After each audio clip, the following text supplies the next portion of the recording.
How to enable voice chat on Roblox. Hey everyone, it's me Jessica from Create, Login and Delete. So let's get started with the tutorial.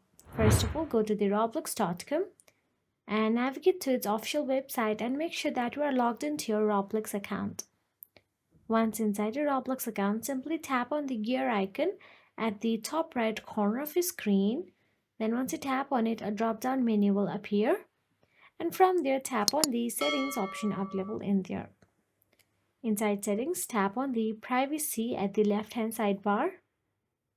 Now once inside the privacy, simply tap on the communication option available there. And inside communication, you will get to see voice chat option available only if you are above 13. So I do not have my Roblox account above 13, so you won't get to see voice chat option available here. But if you do, then you will get to see enable voice chat option available right here. And that is it. If you found this video helpful, please like, share and subscribe our channel, and thank you so much for watching.